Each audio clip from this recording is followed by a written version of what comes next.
Have you ever flinched before you speak? Like your voice is stuck, you don't have words to say in a moment and you blank out completely? There are times when your hands shake after a text. You play these conversations again and again. The conversations you may never have or conversations that have already happened in the past. But these conversations, these are for yourself. These are internal conversations that are happening. In your head, you have all the right words. You know when and what to say. You rehearse it. You have the best points to damage them. But in reality, it's a miracle if you remember any of them. Everyone, welcome back to my channel where we talk about so many things that happens internally and we try to voice them. So if your heart races at the thought of confrontation or with thinking of scenarios where you might confront people, if your throat closes, your heart pays up, you get anxiety, or you're mentally blank in the conversations that are happening. When someone is rude to you, you are left with thinking, oh, what did I do wrong? Let me tell you, you are doing survival. Maybe it helped you earlier in your years, maybe up until now, up until today, it was all okay and your survival strategies were heroic. But now, starting today, after this video, let know that it's hurting you more. And your voice is the final step. Not to become fearless, but to become heard. Confrontation does not scare you because you're weak. It scares you because somewhere along the line, in all your years that you have been on this planet, you learn that speaking up is danger.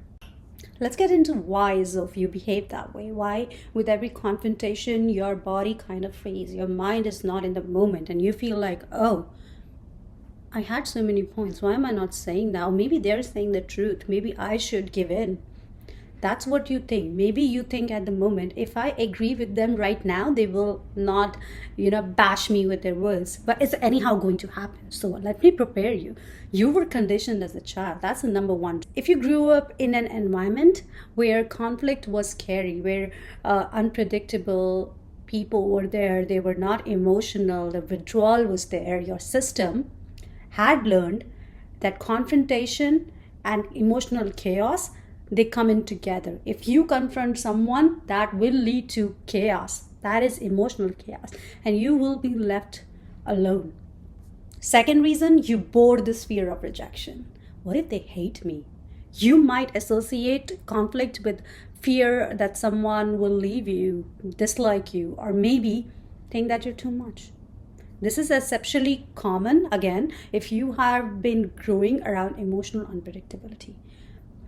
For my people pleasers, you have this people pleasing as self-erasure. It's not going to go away by itself. You have to recognize that you have people pleasing capacity. You do people pleasing. Once you recognize that, you will start to see for what it is. It is a disease. I've been calling this a disease. I have been living with this disease from past 31 years. And now I'm trying to help you and myself get over it. When you have people-pleasing tendencies, you want love by any means necessary. And by any means necessary, I don't mean anything bad. I mean that you give yourself in the barter system of love. If you have been rewarded for being agreeable or being punished for asserting yourself, your brain had started to see confrontation as a threat. That's the important one. You might not feel that. We internalize guilt and shame. When we finally confront someone, the thoughts like, I am being mean. What if I am the bad guy? They come rushing to you. They hug you in a way that will internalize all these things and you feel like you don't have to protect your boundaries. You have to protect them because you are being mean. This is very important and this you have to realize. Even when you're not being mean, even if you're protecting your boundaries, you might feel that I am doing something bad to someone. And lastly, perfectionism. A hidden belief that might be, if I handle this perfectly, no one will be upset. No one will be upset if I handle this perfectly. So when you confront and when your emotions do come up, it feels like you have failed. Not just you, but everyone. Technically, this is called conflict anxiety. This confrontation fear, this things that you feel that you might not have named yet, it's called conflict anxiety. Your logical mind and your emotional mind, they goes two different ways. So what if you start doing it now and you leave it in the future? What if You start right now, you feel like you want to start now, and in the future you don't know what might happen. So I bring to you your short-term calm versus long-term cost, the truths that we might not want to admit, but we have to. Short term, you will feel a little discomfort, but later you will feel that, oh, that's a relief. Your heart will race in the first go. You might stammer, you might not be able to assert yourself confidently, but when you finally say it, after all this rush of anxiety and panics, you will feel self respect. That will come. You will feel so good about yourself, even for the tiny moment. Maybe your internalizing guilt and shame rush will come as well, but you will feel self-respect. And in that moment, you know that this self-respect thing, you didn't know you had it. Come that how we can do reach our short-term goals. We can do breath work, we can visualize safety, we can write down the confrontation, maybe even for low-stake conversations. And do not rush into full-fledged fight when you are doing these short-term things. Let's start at the low-stake conversations. Let's start at something that might not be high-stake, where your self-worth might not get hurt a lot. So long-term growth, when we do this on a regular basis, many people around you will either adapt this new version of you or just simply leave. When I say leave, do not fawn.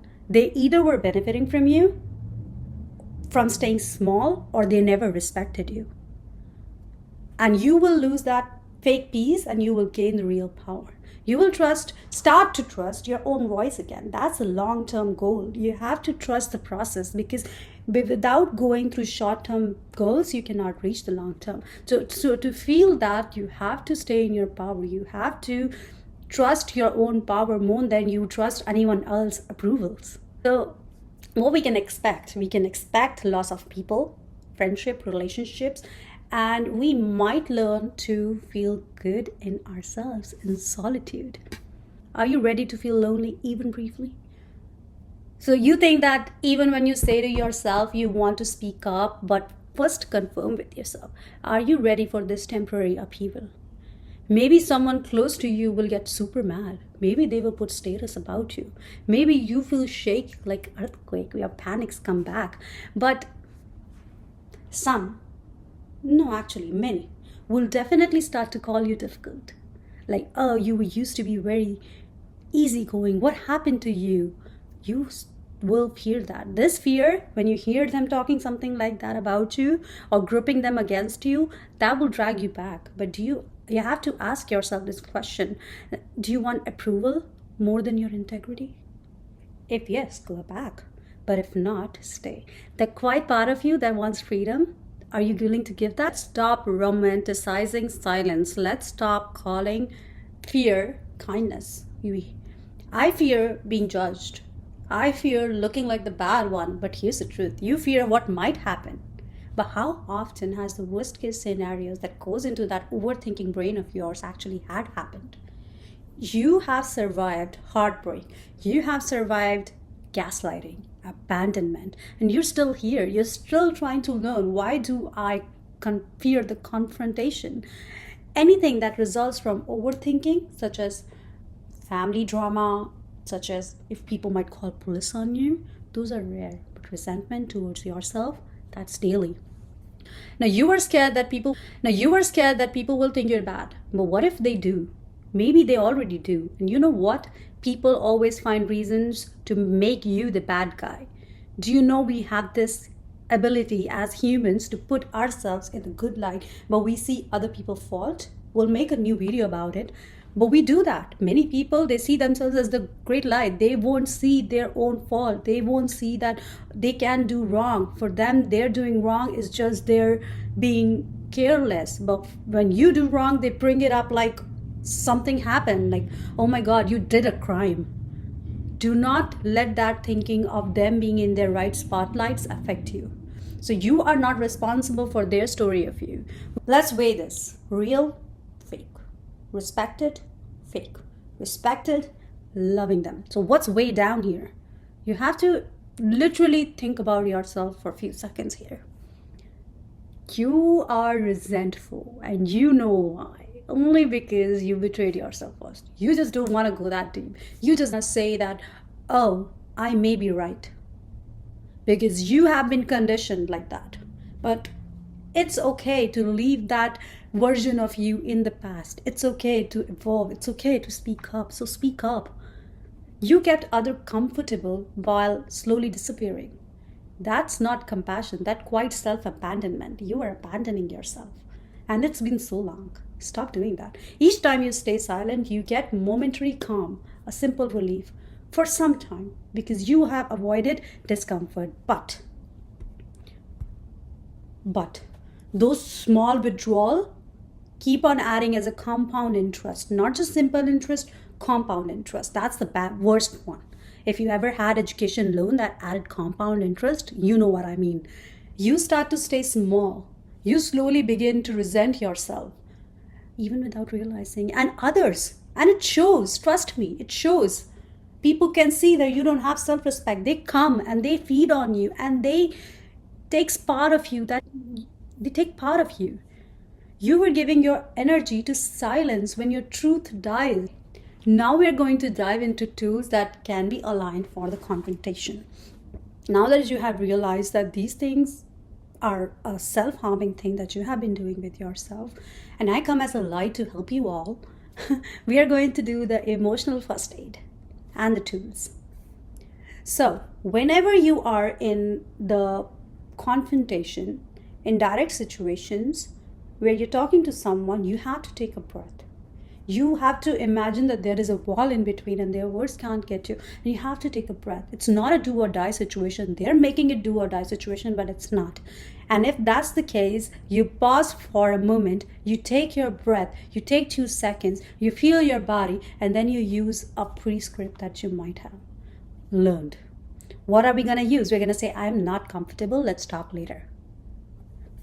Either they will shut up or they will try to bring more things, but then you have to do the magic word of bringing the second script, which is, I will get back to you, okay? I am not comfortable right now. I will get back to you and we will revisit this later. And you have to say this in very asserting voice. You don't have to get back on them. You just have to get away from it. And that will give you a little bit of power, okay? It's honest, it's safe, it gives you time. People complain, let them complain. That's what we are learning, right? We are learning to let not other people's words affect you. You are learning new things and it's never comfortable. You worry about their discomfort. Why can't you worry about your comfort? So let's start worrying about ourselves. Therapists suggest these clarifying questions as well. Like, what do you mean by that?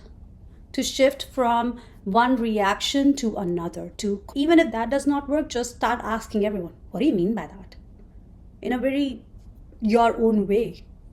You don't have to copy anyone else. You have to be yourself. That's the truth about confidence. Identity is not the person who can't handle confrontation. It's a person in their own era, learning that your voice is valid, you're healing. And let me tell you this very important thing, which I didn't know, that growth is never linear.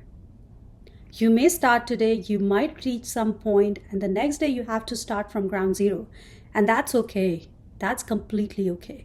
You have to be compassionate to yourself. You have to be able to look into the mirror and say, I'm okay, I love myself. And you start to see down the line in 1 month, you will start to see that you are actually pretty.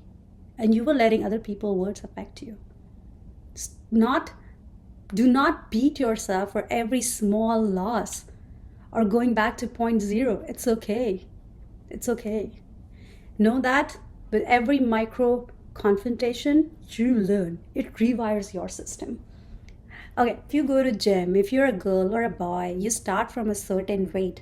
You never go to 200 pounds in one go. You do not pick all the weight all by yourself in first go. You start from somewhere small. It can be as little as 3 pounds, it can be as little as 10 or 50, but you have to start small. That's the way. That's how you grow. And somewhere along the line, it starts to feel natural for you to pick up 200 or 250 or 500. I'm being unrealistic here, but you get the gist. So if you continue with the consistency, you will pick more and it will look natural, not forced. And it's same with micro confrontations. It's same with confrontation. It's same with everything. Over the time, our body learns safety. Your mind will start to calm down and your true boundaries will become more natural. But you have to start somewhere. So what you can do today? You do this week, you can ask for something very small without over explaining. Let's show your body safety. My voice matters even when it trembles. I get to say what I need. And we'd start by doing something simple. No over explaining, nothing dramatic, just your parking spot, your lunch break, your own space. Use what feels safe. Okay, if this hit you, leave a heart. Comment one place where you have burned out by silence. Share it with someone who needs to reclaim their voice. Remember, healing confrontation is not about being unshakable. It's you deciding your truth is worth not shaking for. Thank you so much for watching. See you next time. Thank you.